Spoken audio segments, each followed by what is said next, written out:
ya mama Prime Minister wa kutoka Mozambique, jameni, asanteni sana. Today we gather as a nation, as one people, here at KITUI Stadium in KITUI to celebrate Mashujaa Day, our National Heroes Day. Mashujaa Day is an occasion for remembrance, for celebration, and for reflection, and also a day for renewal.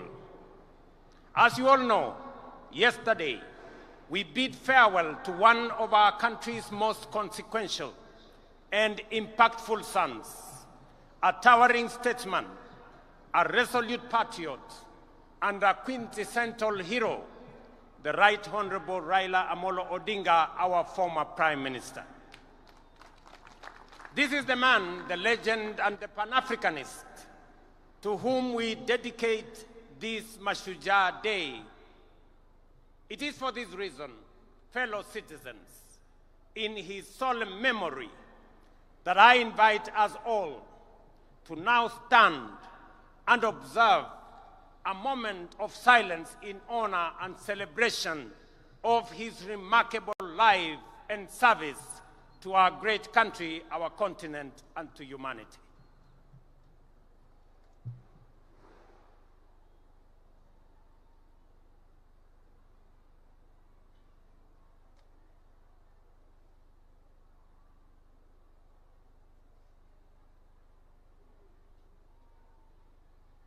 Thank you very much.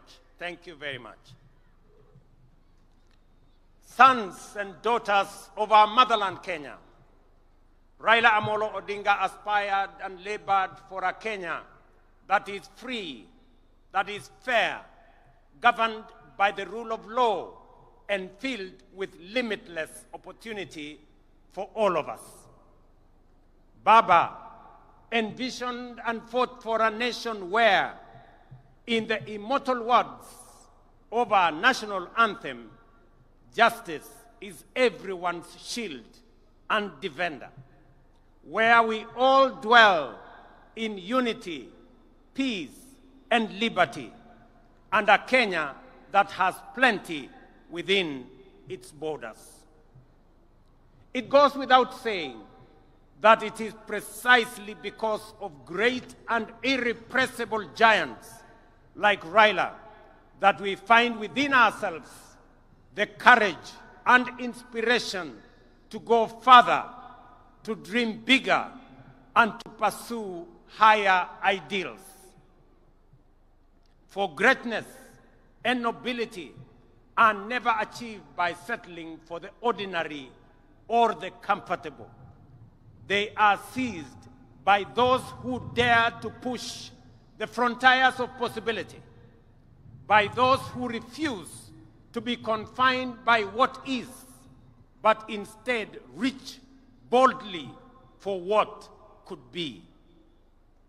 It is in that restless, relentless pursuit of higher ideal, in that unyielding spirit of aspiration, that humanity advances and nations rise.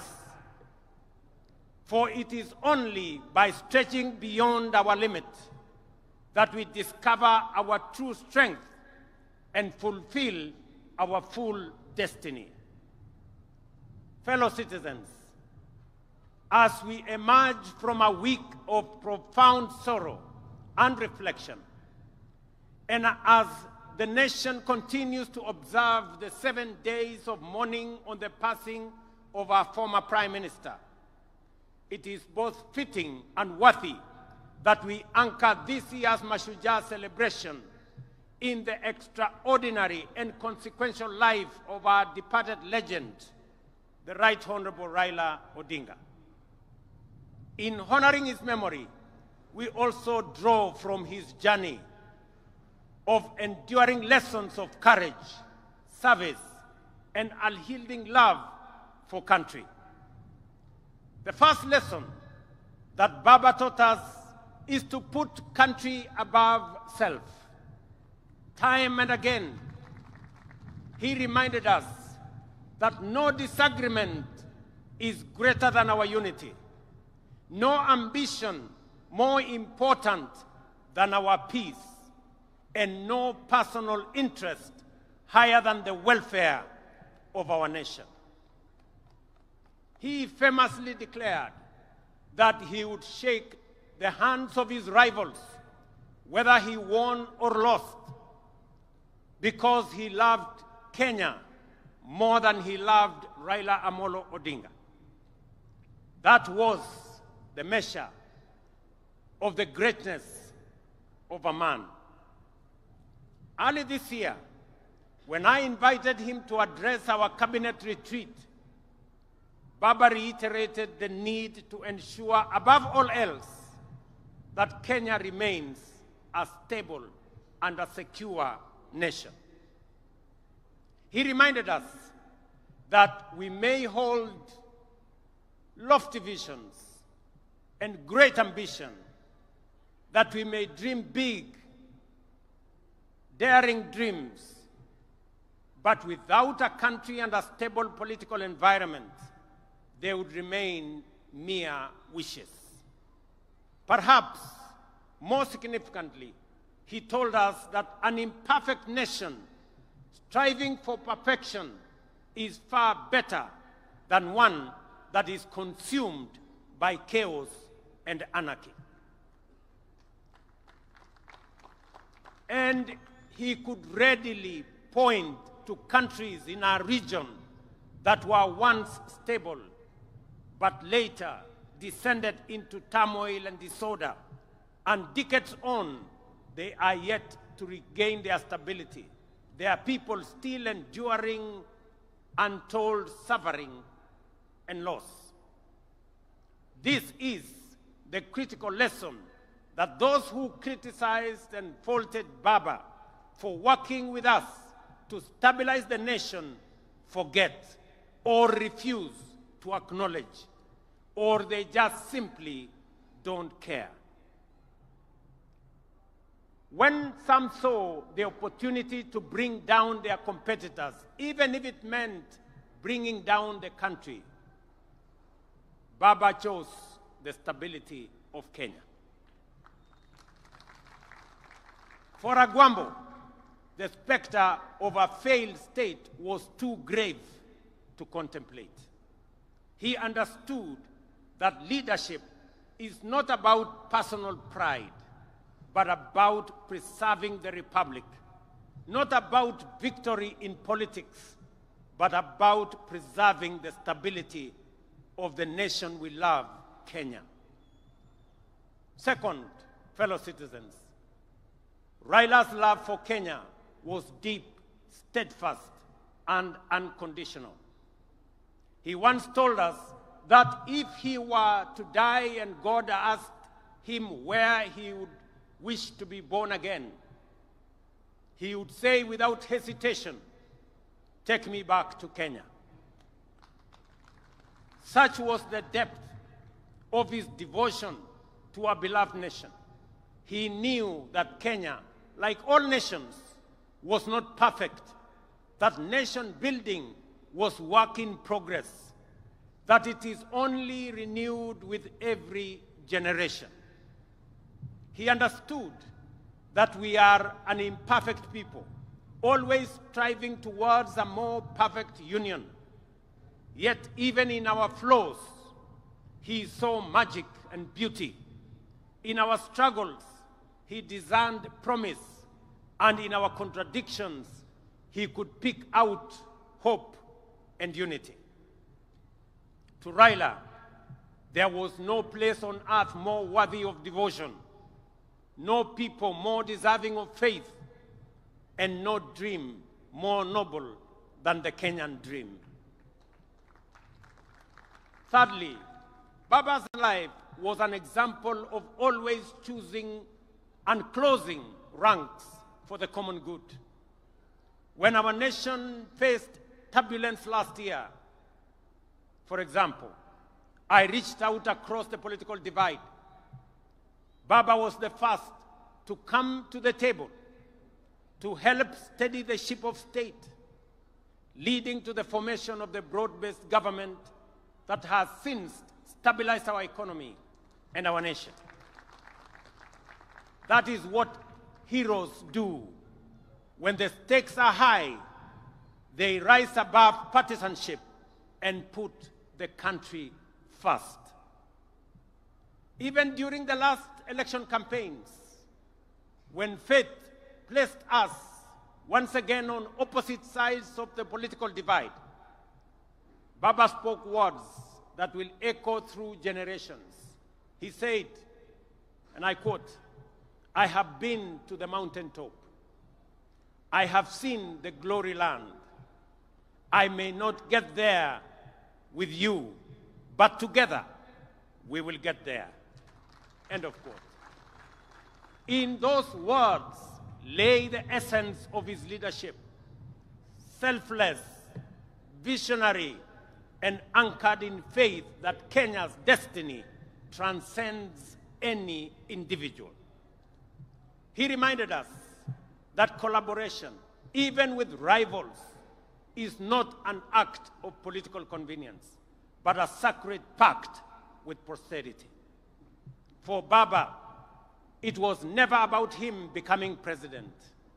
It was about Kenya having a good president, and Kenya moving from a third world status to a first world status in a short time as possible, so that we, as a people and as a nation, can realize our true potential.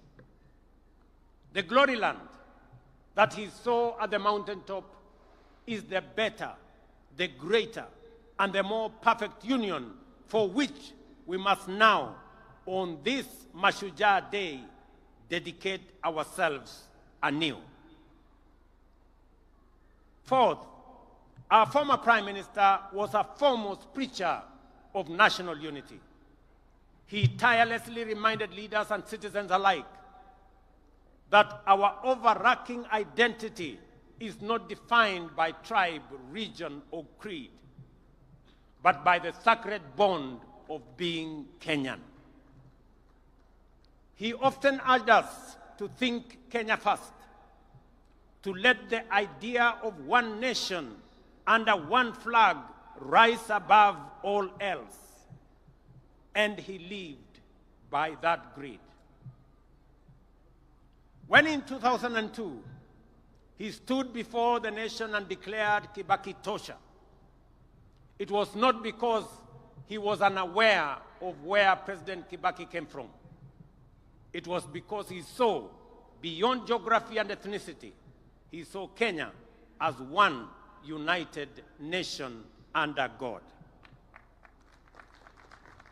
Fellow countrymen and women, it would therefore be a desecration of his legacy if we were to allow ourselves to be divided by sectarian interests, by the peddlers of hate, or by the see nothing good about Kenya battalion.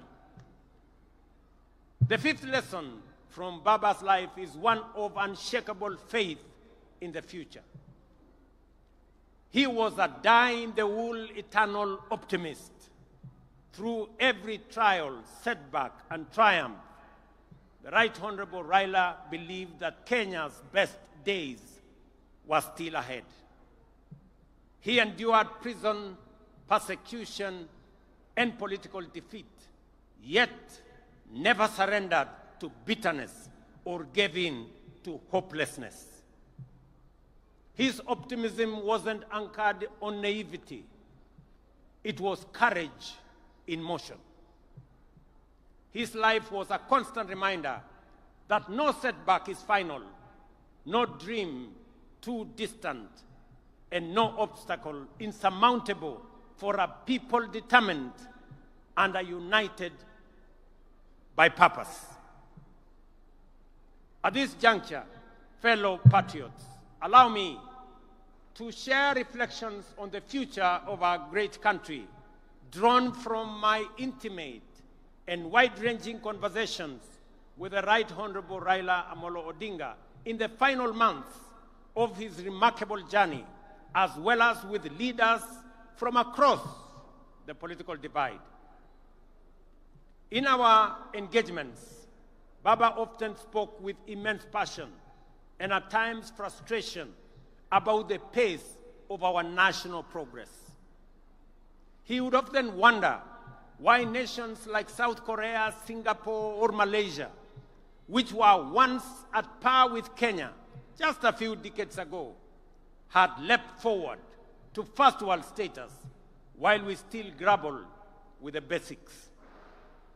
In those moments of honesty and deep introspection, we came to a shared conclusion that the true driver of national development is leadership. And I repeat, is leadership. Not leadership focused on the next election, but leadership that aspires to impact the next generation. Leadership that dares to dream beyond its time and even its capacity. Leadership that is bold, visionary, and relentless in pursuit of the common good of our nation. And we agreed that if Kenya is to attain first world status within our lifetime, as it must, we should set for ourselves daring, audacious goals and pursue them with unwavering focus. It is in this very conviction, ladies and gentlemen, that has guided my engagements with leaders and stakeholders from across the political divide. I have consulted with my former boss, the fourth president of Kenya, His Excellency Uhuru Kenyatta. I have held discussions with majority of members of parliament, and they are here. I have consulted with many governors and grassroots leaders from every corner of the nation. And I will continue to engage because Kenya's progress must never be a partisan pursuit. It is a national inclusive mission. Through these deliberations, I have arrived at a clear conclusion that although we have made commendable progress in stabilizing the nation over the last 3 years, the time has come to take the country to the next level.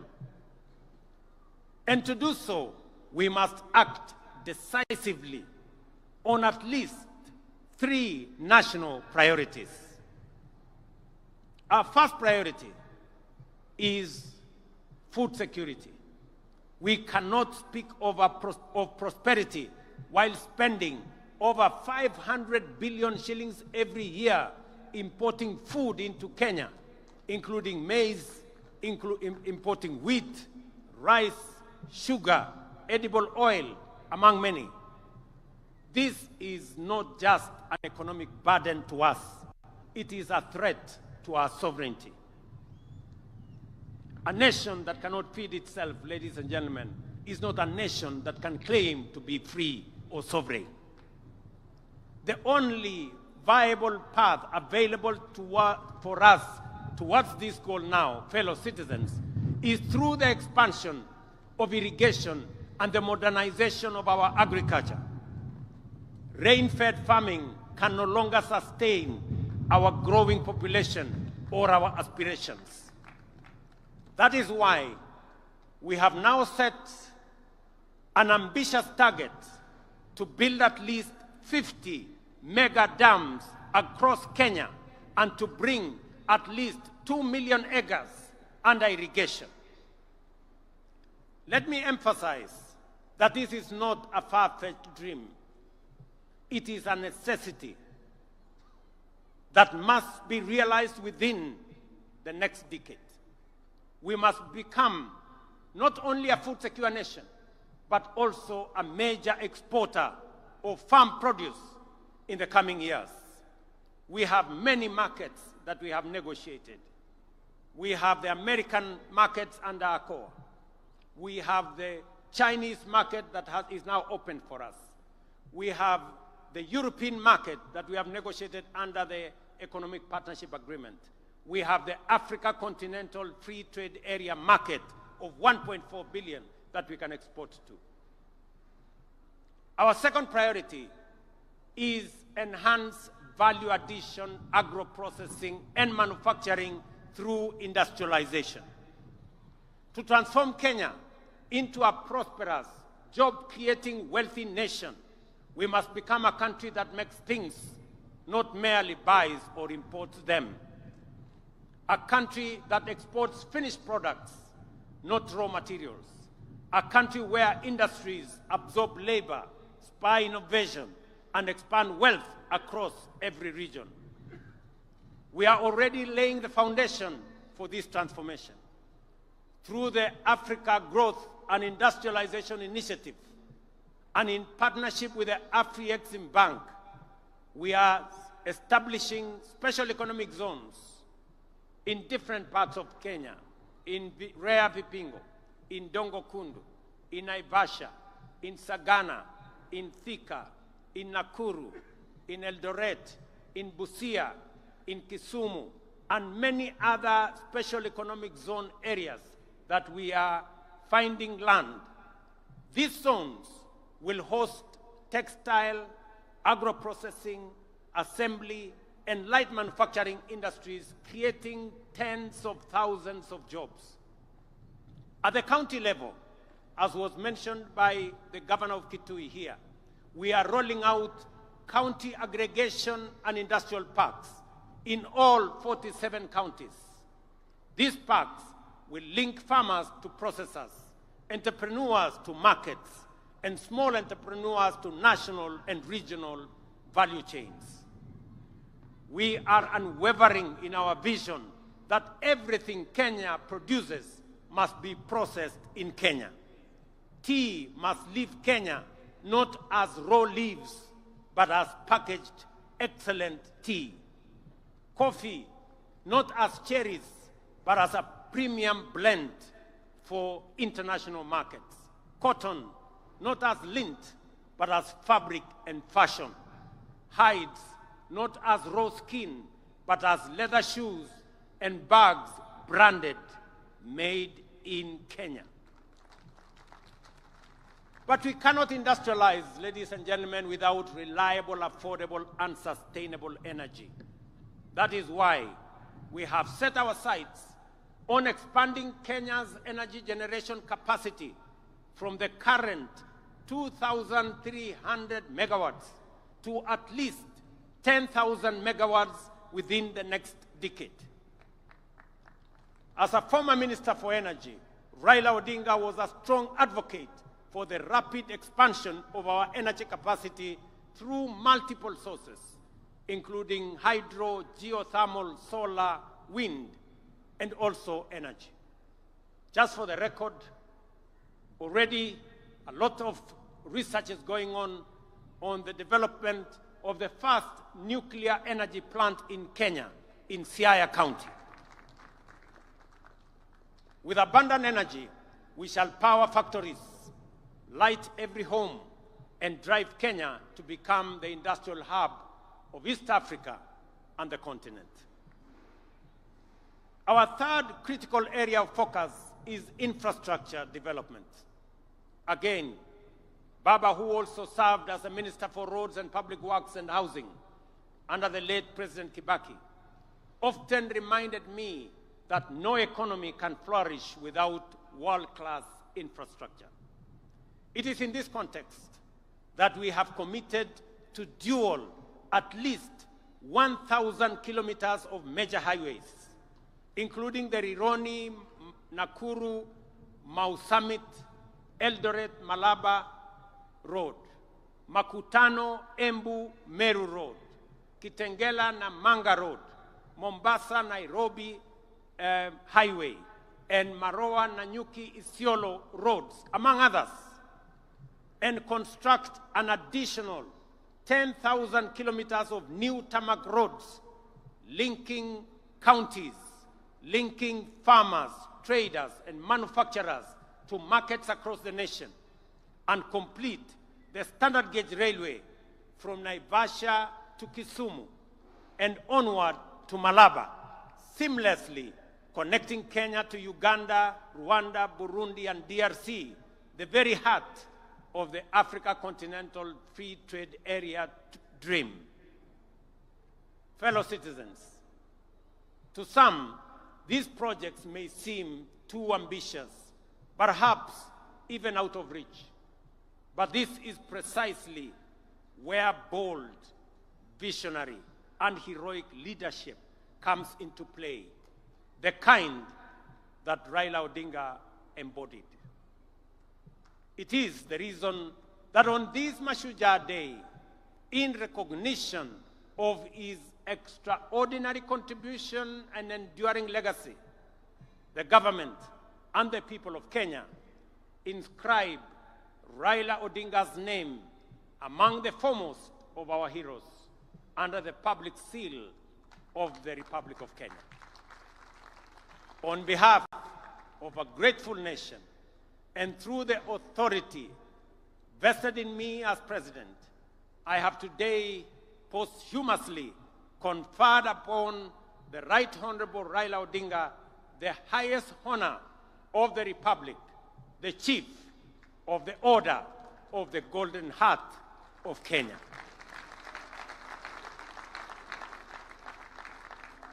Fellow citizens, I recall that when I spoke during Raila Odinga's state funeral, I wondered, where will another Raila come from? The truth is, there will forever be only one Raila Amolo Odinga, a single spirit, a towering patriot, and a hero for ages. But if we, the people he so deeply loved and served, choose to live by the lessons he's taught us, to love Kenya more than we love ourselves, to put unity above division, to aspire for greater, and to serve with courage and conviction, then we can become a great nation of 50 million heroes. And in doing so, Kenya will rise from the heights once thought unimaginable within our generation. That, fellow patriots, is our noble challenge on this Mashujaa Day. Kabla sijamaliza hotuba yangu, ndugu wananchi wa Kitui na Kenya, kwanza mimi nataka niwashukuru sana wananchi wa Kitui kwa sababu mmekuja kwa wingi sana. Tuko na halaiki ya watu wengi sana.